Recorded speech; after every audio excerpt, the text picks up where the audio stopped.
Welcome to the best way to improve your ball striking with the Tour Striker.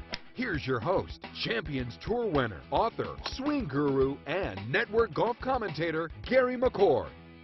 We all know that most amateur golfers struggle with their golf swings. I see it all the time when my amateur buddies and partners in Pro-Ams go about hacking. They have difficulty hitting solid shots and producing adequate club head speed. Why do great ball strikers make it look so easy? I've known for years that there's one bottom line problem that most amateur golfers fail to do, and it's the one thing that all tour pros do in their golf swings.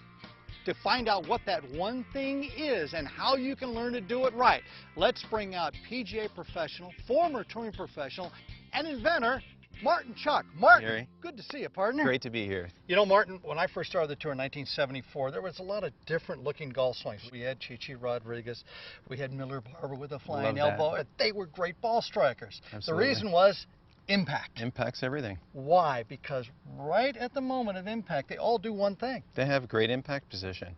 I mean, amateurs can have it too. There's just that subtle little bridge that you call it the fence. They can't get over the fence. They need a feedback mechanism to understand. And that's exactly why I built the Tour Striker Training Club. I want to promote someone to learn the same thing you learned intuitively. Well, what is, as you see, what is that reality they have to do? Well, as you know, it's vital that we have a great impact position. We have to learn how to strike down on the golf ball and create the proper lever for your golf swing. And, you know, part of the problem with today's equipment is that it's just too forgiving. It doesn't give you the proper feedback. There's a ton of weight at the bottom, the faces are huge. It doesn't encourage you to do it correctly. That's why I developed this. Right. I came off the driving range one day, went to the cart barn, took an old 7-iron and ground off the bottom grooves of the golf club. I went to a student and gave it to him and said, now here, hit it.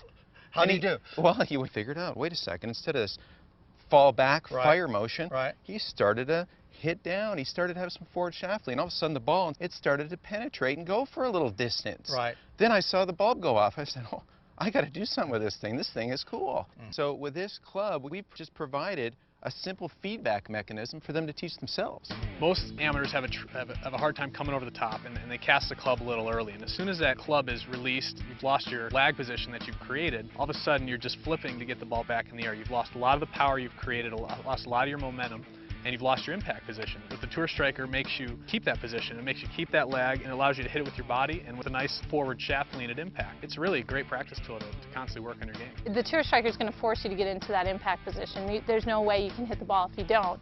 And when I first looked at it, I didn't know if I was going to be able to do it. But after a couple swings, I was already starting to get the hang of it and how impact position is supposed to feel. I've been able to add approximately 10 to 15 yards on my irons and 20 to 30 yards with my driver. So that's made the game a whole lot easier for me and it's helped me lower my scores. I don't think there's any product that is designed to do what the Tour Striker does. As many teaching professionals try to teach it, this makes it awful simple. You want to get the ball in the air, you want to hit it farther, go out and get you a Tour Striker. This thing really, really works.